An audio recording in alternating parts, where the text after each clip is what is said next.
This episode is brought to you by Fuli Gemstones.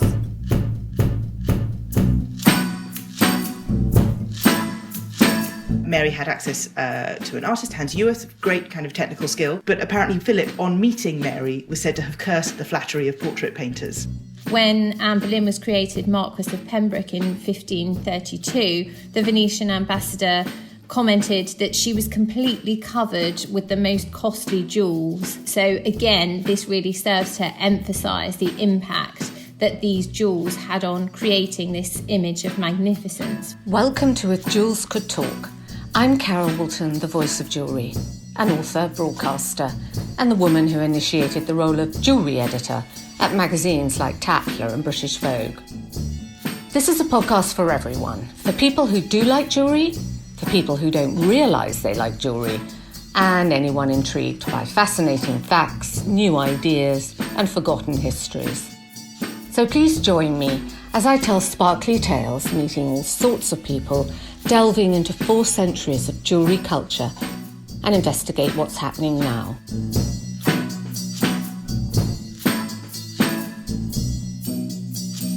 Today we are talking about the Tudors, power and portrait jewels. And in the course of it, we're going to discover which of Henry VIII's wives had the greatest jewellery collection. So I'm really delighted to be joined today by Dr Charlotte Bolland, the Senior Curator of 16th Century Collections and Research at the National Portrait Gallery. Hello, thank you so much for having me. And Dr Nicola Tallis, an author and historian whose PhD thesis is titled All the Queen's Jewels, 1445 to 1548, and will be published next spring. Thank you very much for joining us today. It's my pleasure. Thank you so much for having me, Carol. We're going to be talking about several portraits in the National Portrait Gallery, so anyone not in the UK can look online. Anyone in the UK can see them when the National Portrait Gallery reopens in 2023 after a major revamp, or they're in an exhibition, The Tudors, Passion, Power and Politics at the Holborn Museum in Bath until May 2022, or the Walker Art Gallery, Liverpool, from May until the end of August. Charlotte, first of all, I think we're all always aware that the Tudors are one of the most popular royal dynasties, and we do suffer, particularly in this country, from what I'd call Tudor mania. Do you think that's because we feel through their portraits that we know them so well? So do you think the artworks are responsible for our reaction to the Tudors? Yes, I really do think that's the case, that I think portraiture has an incredibly kind of powerful role in this way of sustaining the Tudors in the kind of nation's kind of cultural memory. And it's something really striking at the National Portrait Gallery that the earliest painting in our collection is the 1505 portrait of Henry VII. And it's really with the Tudors that sort of independent panel painted portraiture, as we're kind of familiar with it today, really begins and takes off in an English context. And so they are the first dynasty for whom we have these kinds of images that are then feel so relatable that you feel that you can really have that kind of encounter with them as an individual, which is something that isn't really possible for their predecessors. And it's something that they deliberately took advantage of, that Henry VII kind of employed an artist to paint portraits of his family to then send to Spain, send to Scotland as part of dynastic negotiations.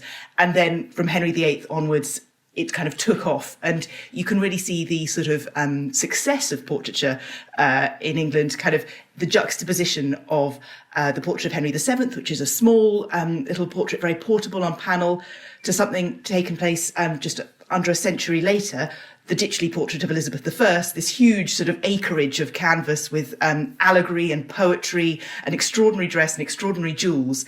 And so the kind of way that portraiture has taken off in the English imagination in the 16th century.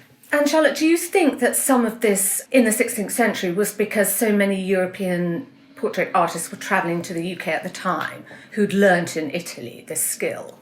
Yes, very much so. That the kind of one of the greatest early Tudor portraits is by the Florentine sculptor Pietro Torrigiano, that is Henry VII's tomb monument in Westminster Abbey. And he is the famous artist who broke Michelangelo's nose. And he came to England to make his career, and because of the rumoured wealth of the English court. And then the other kind of key moment of exchange is with the Netherlands. And the Low Countries are where artists are really developing, working in oil, and the skills of portraiture. So it's Netherlandish artists that have the kind of a huge impact in England. And there's lots of migration to and fro across the Channel, and then particularly due to all the kind of religious upheaval of the 16th century, that there are these kind of currents of migration, and particularly many Protestants coming to England in the second half of the 16th century, that you can really see that kind of expansion in portraiture, partly fueled by that. And then, of course, the kind of most famous migrant in the kind of context of Tudor portraiture is the German artist, Hans Holbein the Younger, who has the kind of his impact can't be underestimated. And sort of English art history is often thought of as sort of Holbein and then Van Dyck and a sort of bit of a gap in the middle. But there's many interesting stories to tell in that gap in the middle. But Holbein undoubtedly is the key figure. So he was the key figure in portraying Tudor nobility. And he offered, I think, the Tudors a kind of a new opportunity to portray themselves in this way, that coming first to England through the networks of friendship that connected Thomas More and Erasmus, and then painting Thomas More and his family, and through him then meeting the king and receiving the king's patronage, that of course at this point kind of artists were multitaskers. So where we think of him as a portraitist, that's what we kind of has the most resonance today, that he was also a designer of jewellery, as I'm sure we'll talk about later, and extraordinary entertainments and interiors. So a kind of multi-skilled artist to come and work for the king's court. But it's not until the questions of Henry's marriages that Holbein actually gets that role of sort of being the king's portraitist, to produce the images of Jane Seymour and then kind of hunting for a new wife across Europe.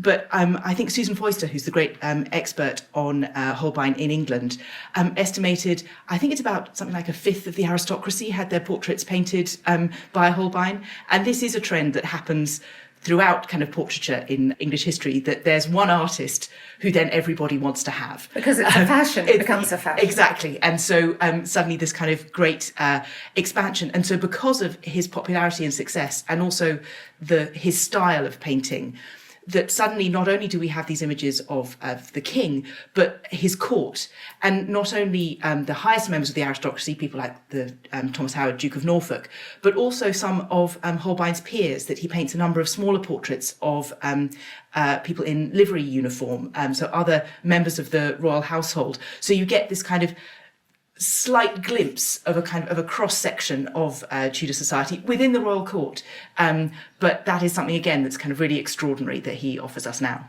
And so patronage was key for these portrait artists to get accepted by the court. Yes, the royal patronage offered the particularly useful thing, because work in the arts in England was tightly regulated by all the kind of guild structures. And as an artist coming from overseas, from the Netherlands or from Germany, it was very difficult to operate within those, except if you were working for the royal court. That then gave you a sort of free pass to act independently. So for many of the artists that came to England from overseas, that was the way in which you could then set yourself up. So as you said, he was a multitasker. I want to ask Nicola, because he did design jewellery, particularly for Anne Boleyn. Can you tell us a little about that? And did those ever appear in the portraits that he painted? The simple answer is we don't really know. Probably not, because although, as you say, Holbein did design pieces for Anne Boleyn, we don't actually know if any of those pieces went on to be created for her. What we do know is that, it wasn't unusual for artists and goldsmiths to collaborate with one another. And in 1534, we do know that Holbein was commissioned to work with the King's goldsmith, Cornelius Hayes, on an extremely important commission for Anne Boleyn and Henry VIII. And this was the creation of a magnificent silver cradle that had been ordered in anticipation of the hoped-for male heir that Henry hoped that Anne was carrying at this time. And Holbein, we know, was commissioned to paint Adam and Eve on this magnificent silver cradle that was also studded with diamonds and rubies. However, unfortunately, Anne miscarried of that child. So we don't know for sure if any of Holbein's designs appeared in Anne's portraits or if they were made, but he certainly worked on other important commissions on her behalf. Are there any designs of the jewellery that he was designing for her? Are any of those still visible? Some of Holbein's jewellery designs are still visible, and those are on display in the British Museum. But we don't know if any of those were the ones that he created for Anne, frustratingly and unfortunately. I think it's sort of this grey area where we know that he worked for Anne and that he was fortunate enough to enjoy her patronage, but we don't know exactly what the outcome of that was in terms of jewellery. So it's quite interesting. He was sort of acting almost like a stylist. He was not only just painting, but he was kind of encouraging what she should wear as well. So do you think he was right, the Tudor stylist? I think that's actually quite a good way of terming him. Yeah, absolutely. And I mean, monarchs and consorts were trendsetters, weren't they? And as Charlotte said, really where they led, everyone else at court followed. And Holbein was an integral part of that. And what was the role of the goldsmith at court? How important was he as a figure at court? It was a crucial role. And I mean, the very nature of what a goldsmith was creating suggests luxury, doesn't it? I mean, a goldsmith is working with gold, and by right of that very material, that automatically put the goldsmith in a position whereby he was going to be given access to the royal court. And jewels, and therefore the role of the goldsmith, were a vital part of the projection of majesty. And this was particularly important in the 16th century, when it was an age when outward display was of the utmost importance. And so goldsmiths came into frequent contact with kings and queens, particularly the six wives of Henry VIII. And again, we can establish their importance from the surviving accounts of Anne of Cleves and Catherine Parr, which show that both of them employed a goldsmith. In fact, the same one, a Dutchman called Peter Richardson, who was also employed by Jane Seymour. We can see that, you know, that they were in regular and frequent contact with queens and kings who made regular use of their services. And they were early recyclers, weren't they? Weren't they constantly melting down, recreating, reusing stones? Yes, exactly so. So this was an age of rapidly changing fashions, even between the reigns of Catherine of Aragon and Catherine Parr. We can see the changes in styles, not only in terms of clothes, which are obviously reflected in portraiture, but also in terms of their jewellery design as well. You know, so for example, during the earlier part of the 16th century, when the fashion was for low-cut gowns, you see jewels that were known as squares, so jewels that would be used to line the neckline of these gowns, that appear frequently in inventories and portraits. And then by the time that Catherine Parr had become queen, the fashion was moving more towards higher necklines, which rendered squares redundant. So yes, it's an age in which jewels were frequently recycled, melted down and cast into something else. And you see Henry VIII doing this quite frequently, where he would have jewels delivered to one of his regular goldsmiths in order to have them recast into whatever took his fancy next. And I think what's important here, Nicola, if you can explain to us, because in so many of the portraits, these aren't actually the crown jewels that appear. There is a big difference, isn't there, between sort of ceremonial jewels and their individual personal items. Yeah, absolutely. So you've got two main categories of jewels, really. You've got the royal jewels, which were jewels that were owned by the crown and could be worn by the queen, or would be worn by the queen, in order to help her fulfill her role as consort. So these included the crown jewels that were often most regularly used for coronations, and they were often used for state occasions such as the reception of ambassadors, basically occasions on which the Queen needed to make an impression. And then you had the jewels that formed a part of her personal property, and these would be the ones that she would have worn on a day-to-day, more regular basis. But it's when we consider that in the 16th century, few people, Charlotte will tell me if this is correct or not, but few people would really have sat for their portrait more than once in their lifetime.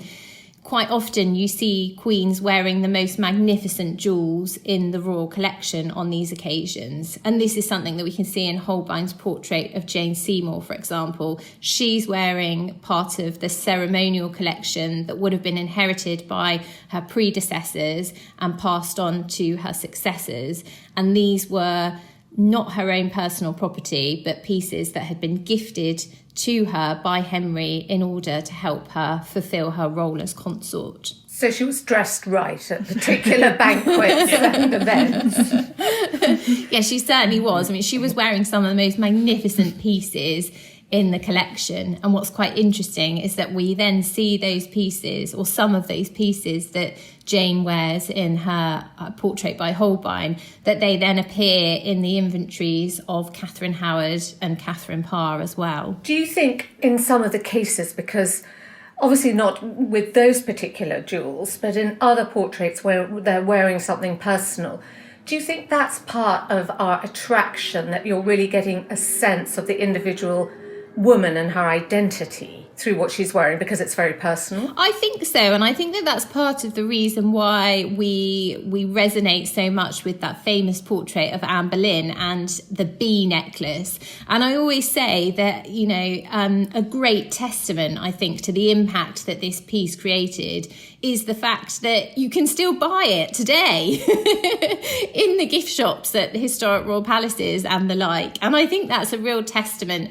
to the popularity of Anne, of course, but also, you know, the impact that this piece had in creating her image. And I think it was a very proud declaration of, even though the portrait is later, it's a very proud declaration of Anne's roots and her heritage, and the fact that she still, despite her status, identified herself as being a Boleyn. So that was what she was intending, do you think? It was quite a powerful statement for her to make. I think so, and it's something that Catherine Parr does later as well, although we don't see it in portraits, unfortunately. So there is this misconception, I think, that the trend of initial jewels began with Anne Boleyn, but actually it didn't. It had appeared in England prior to Anne Boleyn's queenship.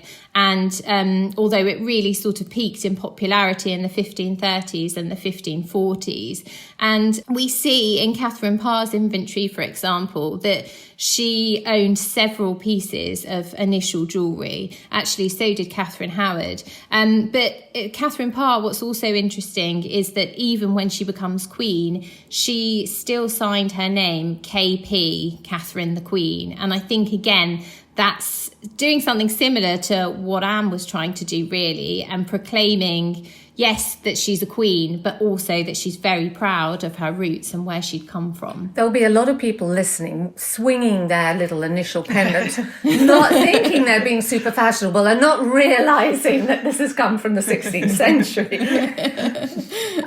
But Charlotte, do you think these portraits were really truthful records of the appearance of a person, or was it always exaggerated? Because I wondered about the painting that you referenced earlier of Henry VII's portrait with wearing the big golden order of the Golden Fleece that was sent to Margaret, Duchess of Savoy, to negotiate a marriage, which didn't happen. So do you think that he was building up this kind of gallant, chivalrous image of himself, and she didn't find it truthful enough? Well, yes, the kind of, in that incredibly pragmatic sort of function of portraits of exchange during dynastic alliances and potential marriage negotiations, that the kind of parties involved were aware of the limitations of portraiture sometime in this. So kind of exchanging portraits was part of the conversation. But Henry VII himself, when he was trying to get information about the women he was possibly going to marry, asked his ambassadors for comments on what's her breath like, how tall is she, what are her feet like. So to try and get the kind of fuller picture. So these images, when they arrived, were sort of animated in part by the narratives presented by the ambassadors. That said, that yes, the portrait that came to England was a pre-existing image, sort of there wasn't much engagement with the process. But another kind of comparative is the moment when Louis XII of France marries Henry VIII's sister Mary. And the portrait that he sends of himself is somewhat flattering. It is, I think, made at least a decade earlier. And so that is a slight sense of like, right, that choice of image that you're sending over to England. I think you hear a lot of people, this is the thing on Tinder right now, isn't it? The pictures don't quite add up to what the person is. And in the kind of English setting, the sort of cruelest record is within Mary I and Philip II and their marriage negotiations, that Mary had access to an artist, Hans Ewers, of great kind of technical skill, and Philip II was able to send a portrait by Titian over to England. But apparently Philip, on meeting Mary, was said to have cursed the flattery of portrait painters.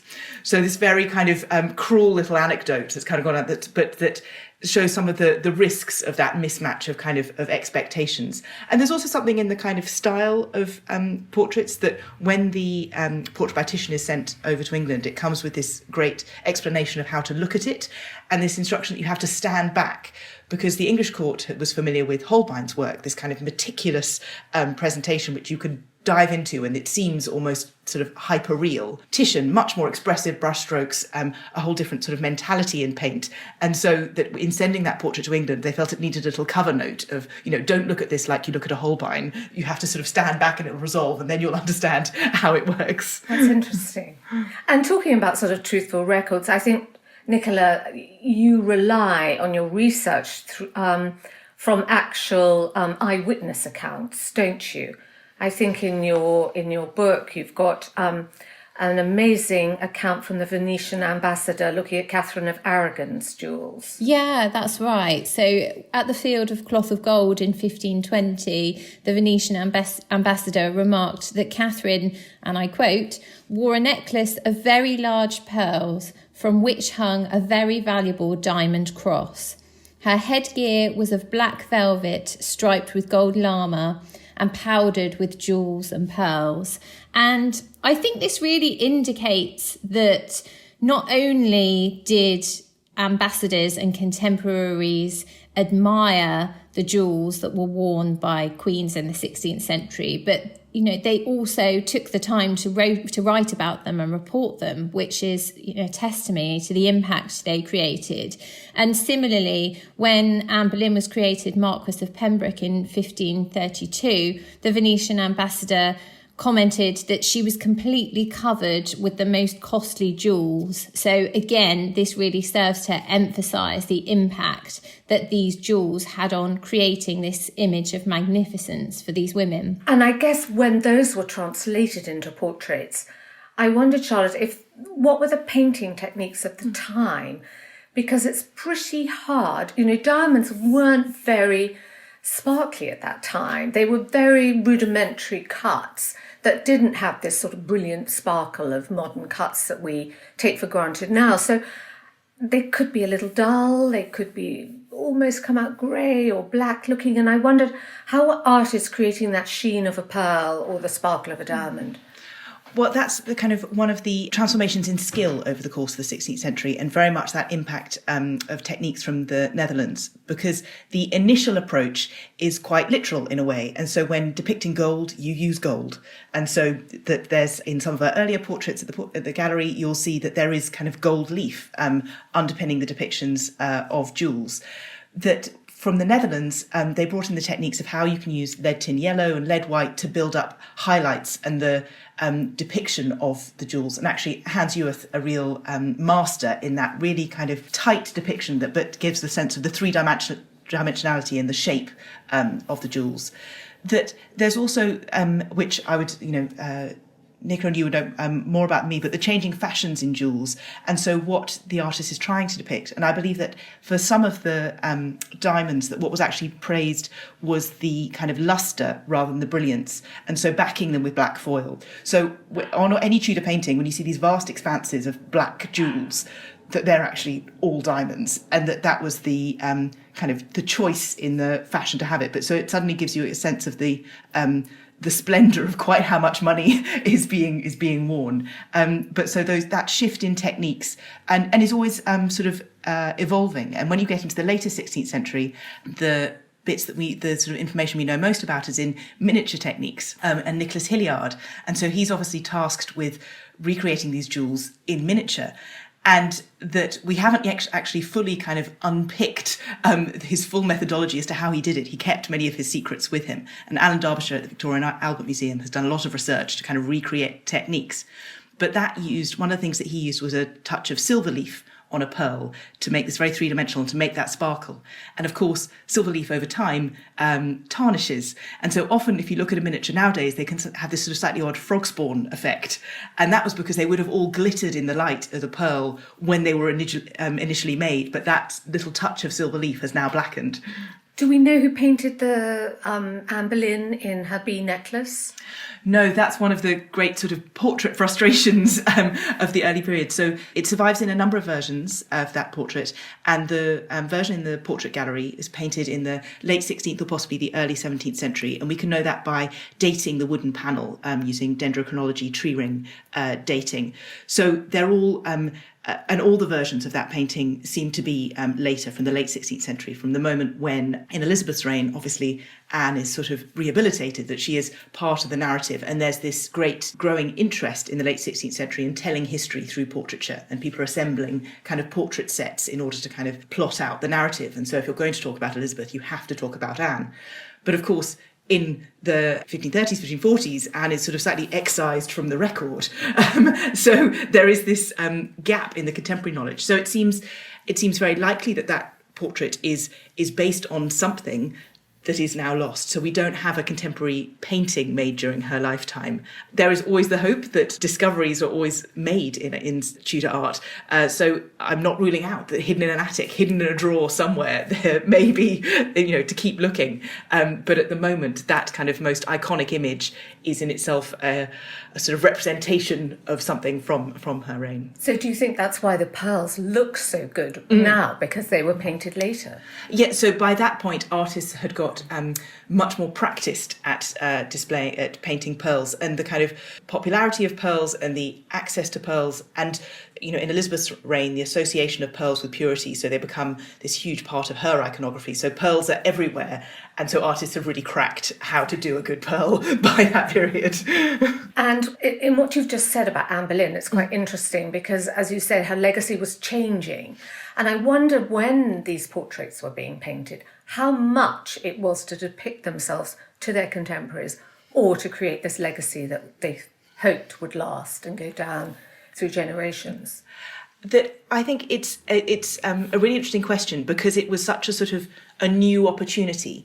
And so there are certain examples of how people use portraiture being very, very unusual. That there's a fascinating group of portraits of Henry VIII that's related, they're all on wood from the same tree, and they are related to the initial group that Henry VII was commissioning as part of this kind of creating his dynastic identity for his family. Because, of course, the Tudors had a bit of work to do to say that they were the right holders of the English crown. There was a bit of messaging that needed to go out across Europe. But this group of images that were always the panels were clearly created at the sort of same moment with wood from this one tree. They're actually kind of palimpsests that, if you look at them using the latest scientific techniques, such as macro XRF, that you can see that there are layers built up over time. And at the bottom layer is a very young Henry, kind of unbearded, sort of long hair. And then over time, other Henrys have gone over the top.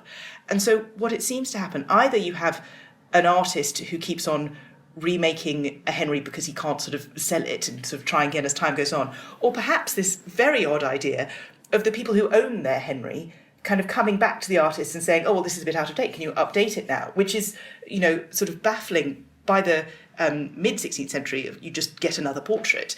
But in that very early days, people are not used to having the sort of possibilities of portraiture and seem to be able to say, oh, actually, can you just, update my painting? I don't need a new painting. I just need to update it. So it's all kind of in flux.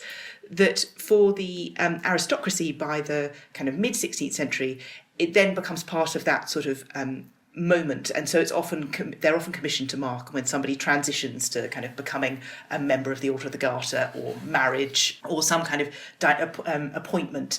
And that's actually one of the sort of importance of these portraits to marking family history, is one of the reasons why so many survive. So for late 16th century art, there's huge gaps. The Reformation resulted in large-scale destruction of all sorts of things, but also just changes in fashion, the kind of the aesthetic of the 17th century, the 18th century, the 19th century. And so bits of Tudor art would look increasingly sort of odd and out of fashion, but not the portraits. You keep your great-grandfather, great-great-grandfather, great-great-great-grandfather as the generations kind of go back. So actually the legacy of these portraits has become kind of the image of Tudor art, because they are the thing that survives, because of that family importance. And when we talked about Elizabeth I just now, Nicola, I wanted to ask you, because she really did control her image, particularly through her use of jewellery, by using so many ropes of pearls. She set her image as this, because they were, as we just said, linked with purity. She set her image as the Virgin Queen. Do you think she was the master of propaganda through her jewels? And did that set a template for other royal women to follow? Yeah, absolutely. But I think that she learnt that from possibly her stepmother, Catherine Parr. And I think there's been a lot of emphasis on the fact that Elizabeth may have learned something about the art of queenship from Catherine Parr, but not perhaps about how she learnt the art of image creation. I mean, yeah, there were over 100, I think there's over 100 surviving likenesses and images of Elizabeth. And as you said, she was the master of propaganda. She greatly controlled the production of her image, but this is something that started earlier with Catherine Parr, I think, who also exploited portraiture in order to create and build her image, and really used portraits as a way of showcasing her splendour and establishing her authority. And I think this is my view, that this was something that was particularly important for Catherine to do, because Henry VIII was busy promoting this image of the Tudor dynasty, and the queen that always formed a part of that was Jane Seymour, because of course she was the mother of the king's heir. So I think that Catherine used her jewels and her portraits as a way of establishing her own authority, which was particularly important for her because she wasn't the mother of the king's heir. And so this is something that, yes, I definitely think that she passed on to Elizabeth. We know from the inventories and New Year's gift rolls of Elizabeth's jewels that she had hundreds of thousands of jewels, and that she loved them in all shapes, all sizes, all forms. So yes, I definitely think that she was able to use these to project whichever image of queenship she wanted to. And, the testament of Elizabeth's magnificent jewels comes in the fact that, some of the portraits are named after the jewels as well. So yeah, she was the mistress of creation. She knew exactly what she was doing. She was able to use her portraits and her jewels as a way of doing this. So what image was Catherine Parr particularly wanting to get across? Was it the identity that she was the ultimate queen after all these previous queens? Or was it her virtuous nature? Because I think you referenced that she used a lot of crosses as a sense of her piety. She does do that, but I think that a theme that we see that mattered to Catherine a lot is majesty and royalty. So we see that a lot in her jewellery design. There are several pieces listed in her inventory that reflect this. So, for example, there was a brooch that depicted both Catherine and Henry, surmounted in diamonds. There was another brooch which had an image of a king. And then we see in the magnificent portrait by Master John, which is in the gallery, of course, which was probably painted at the height of Catherine's queenship while she was regent of England in 1544. We see that she's wearing this magnificent crown brooch, and this was probably commissioned on Catherine's orders. We don't know for sure, but it doesn't appear in previous inventories, so it probably was commissioned by Catherine. And again, this is a real reflection, I think, of the importance that she places on majesty and really wanting to project herself as this powerful queen. And what's interesting with that piece, just to say quickly, is that we know exactly what happened to it, because that crown brooch was later inherited by Elizabeth, interestingly, where it's recorded in her jewel inventory of 1587, and it later passed on to Elizabeth's successor, Anne of Denmark, who very sadly, in this reflection again of changing fashions, had it melted down, presumably because it had become unfashionable by this time. So you referred there to some of the jewels actually having specific names. Was it important in that era that these jewels particularly took a name? You don't see it happening all the time. It's something that happens when a jewel is either particularly valuable or particularly important. So in the 16th century, we see the Mirror of Naples, which was a wedding gift from Louis XII to his bride, Mary Tudor. We also see the Lennox jewel, which was commissioned by Henry VIII's niece, Lady Margaret Douglas, later in the century. And then there's also the Great Harry, which belonged to Mary Queen of Scots. So those are some of the notable 16th century examples. And of course, also there is the famous pearl, La Peregrina, which has got that's worthy of a podcast episode in its own right, the history of that incredible piece. Yeah, if jewels could talk, that's one that has, has a good story to land up nestling in the cleavage of Elizabeth Taylor. Exactly, and apparently, on one occasion, Richard Burton walked into the room to find their puppy chewing on the pearl, and you can just imagine the horror.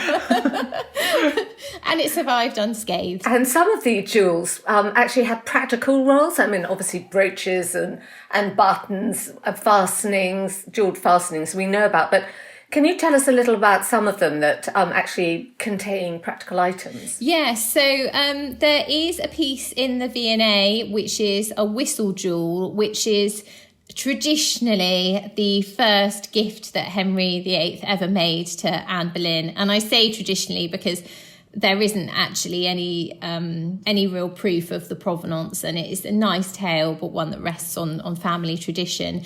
It's fashioned as a whistle, and it would have been attached to a masking costume, but it does serve as a great example of a piece that was decorative but also played a functional role, because it does also consist of an ear spoon, always handy to have in the 16th century. What was an ear spoon for? Well, to scoop the wax out of your ears. So they're sort of early earbuds. Yes.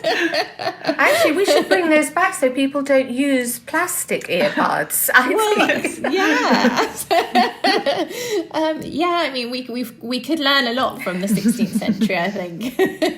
And it also featured 2 toothpicks as well. So that was a really great example of a dual functioning jewel. And again, you do see pieces like this or similar to this that pop up in the inventories of queens. Catherine Parr, for example, there was an inventory of her more personal jewels and possessions that was taken after her death in 1548. And something else that I think is quite interesting from her inventory is a piece of unicorn horn. And so this would have been believed to protect against poison. So again, there was this belief in the 16th century, or more pre-Reformation, I should say, that particular stones or particular jewels harboured medicinal properties that were believed to, protect the wearer against things. For example, amethysts was supposed to prevent drunkenness. Rubies were signs of marital fidelity. Sapphires were believed to protect against poison.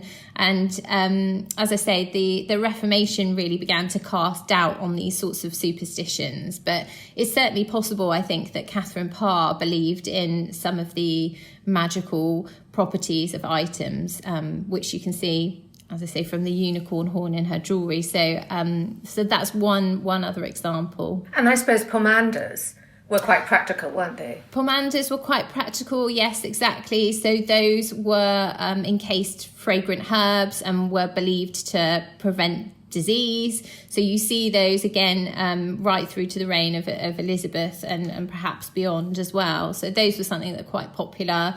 Also, little books, prayer books that could be used attached to a girdle. Those were quite handy. And again, another example of a jewel that was quite decorative because they were often encased in gold and jewels. But again, something that you could just pick up and use. So portable and decorative. And Charlotte, men's fashions and tastes are depicted quite strongly in portraits as well. And I was thinking of sort of swashbuckling Walter Raleigh and Francis Drake. Yes, exactly. They've got that the men are very much using as many jewels as women. That there's the sort of most literal type of wealth in the sense of just enormous gold chains, and so you can really see that in Francis Drake's the miniature of him by Nicholas Hilliard when he comes back from his circumnavigation, and he's wearing this enormous gold chain, evocative of the vast amount of wealth that he kind of brought back with him. And Walter Raleigh wore a single pearl earring, didn't he? Did he create that fashion? Was it so it wasn't too feminine, but he could make the reference to the pearl? Oh, here I would defer to Nicola. I'm not sure. Yes, what do you think, Nicola? Yes, yeah. I'm not 100% sure, actually, I have to say. I think that's what we have to think. I think it's a big, bold, baroque earring. I think there's a big statement there, but he didn't want to be too feminine. Maybe didn't want to anger Elizabeth, and he had better pearls, maybe. But when it comes down to it, we talk about all these wives and that in some cases they inherit the jewels from Henry, or that you can trace it through the inventories. But who, in your opinion, do you think had the greatest collection? Because I guess they all wanted to outshine the previous wife. There was an element of competition there. Yeah, I definitely think so. And I think in some ways, I suppose it's a difficult question to answer because there isn't a level playing field in terms of the fact that we don't have surviving portraiture and documentary evidence to establish exactly what each queen had and how they wore it. But I would have to say that it's Catherine Parr because I think she's brilliant in any case. And why do you think she's so brilliant? I just think she's been really overlooked and underrated for such a long time, and it's sort of been written off really as the wife who survived and depicted as perhaps a kind of nursemaid for Henry. But actually, when you look at her accounts and you really come to study her, she was a woman who was really highly educated, but who also took great care of her appearance. So we know that she, in the first year of her reign alone, she ordered 117 pairs of shoes. So, any woman who can do that, I think, has to earn your admiration for starters. And we also know that she took baths in milk. Because she thought that it was good for her skin. She was ordering lozenges to sweeten her breath. She ordered perfume. She cared very greatly about how she looked and her image. And again, jewels were an integral part of this.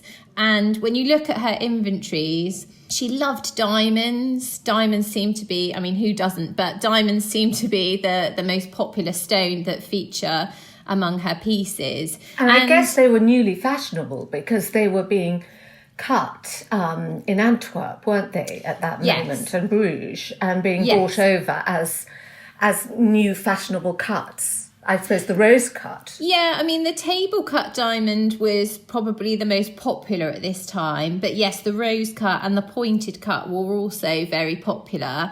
And I think, again, Catherine just had this real desire to be seen as fashionable. And we can see that in the style of dress in her portraits. But again, also the fact that she is so loaded down with jewels, and the care that was taken to paint these jewels as well, I think. And also what's interesting about Catherine, I think, is that I mentioned she was a very learned woman, and she even had her books jewelled. So they would be bound in gold and covered in jewels, which again, another statement of somebody who wants to create an image of a powerful and important woman there, for sure. And she was also very interested in clocks. Again, we know that she commissioned jewels that featured clocks as well. So someone who wanted to be seen at the forefront of everything, really. I think she was a woman who was very, very clever and who knew exactly what she wanted to get from the projection of her image. And you have a great example in the gallery, don't you, Charlotte, of one of her paintings, and illustrating the importance of jewellery in portraits, because it enabled you to reevaluate it. Well, yes, exactly. That this beautiful full-length portrait of Catherine Parr, and that had spent a lot of its life... Catherine Parr had been sort of associated with it, but then a lot of its life had been called Lady Jane Grey. And part of this was due to a kind of a mistake made in the early 17th century. And so as I was saying about that interest in telling the story of English history through portraiture, there was this great move to create print series so that people could kind of acquire images, and the sort of story of Henry's wives was sort of part of that. And so artists went around kind of doing research to try and identify the correct portraits in people's collections, but they made the mistake, when they made the image of Lady Jane Grey, they used the Catherine Parr portrait. So then when sort of subsequent generations down history would sort of go, well, look, in 1620, I think it is, this was called Lady Jane Grey, so it must be Lady Jane Grey. There we go. But there was always this kind of like, or is it Catherine Parr? Or is it Catherine Parr? And then finally the kind of one piece of information to kind of say, right, this is Catherine Parr, was the identification of the jewel that Nicola described with the crown. And so then it was able to say that, yes, this is Catherine Parr, and that a kind of a magnificent image of queenship in the level of technical skill in the creation of this, the sort of interesting impact of Holbein, because the sort of previous full-length portrait is of Christina of Denmark, is the kind of the most famous example that sort of comes to England. And there's something about that kind of modelling of new opportunities in portraiture of like, oh, what a queen should look like.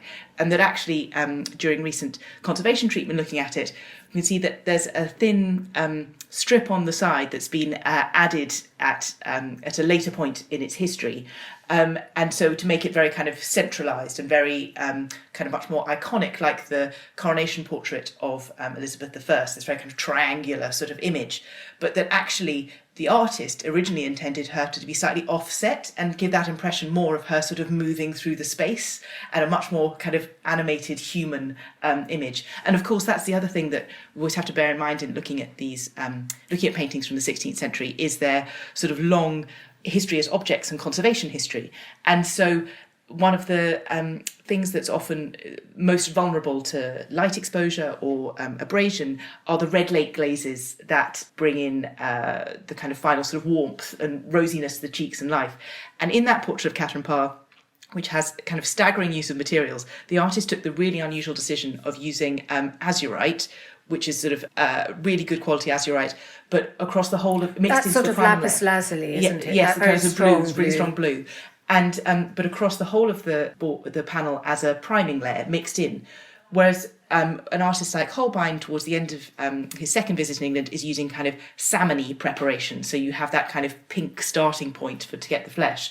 This has this really cool blue that is the kind of underpinning the portrait of Catherine. So she has this really sort of unusual ethereal appearance, because the kind of artistic decision made to do that, and so I think really kind of heightening her kind of the pallor of her skin. So really interesting to hear about her bathing in milk and that sort of kind of deliberate decisions made on the part of the patron. I wondered, Nicola, through your research in particular, where portraiture sits in order of importance. I know you go through wills, inventories, documented eyewitness accounts. How important are these portraits? They're absolutely vital, because we have to consider that although we're very fortunate that the V&A and the British Museum have an incredible collection of 16th century jewels, there aren't really any that can be definitively linked to queens in this period. Or sorry, I should say there are obviously that can be linked to Elizabeth I, but not to the wives of Henry VIII. Portraits really give us the visual clues that we lack from having the physical objects themselves. And again, the inventories, the wills, the reports, they're all wonderful sources, but portraits are really what we rely on in order to give us an indication of what these jewels actually look like and show us the way in which they were worn. So they're irreplaceable, really, and I think we're very fortunate to have quite a rich collection of them for queens in this period. Thank you both so much for your expertise and this incredible sharing this knowledge and research with us. Thank you very much, Nicola, for being with us today. Pleasure. Thank you so much for having me, and it was lovely and really nice to meet you too, Charlotte. And Charlotte, thank you so much for coming, and you've made me just want to come back immediately. The National Portrait Gallery reopens to re-look at all these amazing portraits. Oh, thank you so much. It's been such an interesting conversation. I've learned so much. It's really great. Thank you.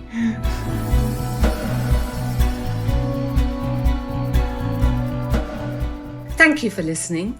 For more information about this and other episodes of If Jewels Could Talk, please go to our website, carolwoolton.com/podcasts. And if you liked it, please share it any way you can. And don't forget to subscribe to the podcast feed on any of the usual platforms where you find your podcasts. And we'd love a rating and a comment.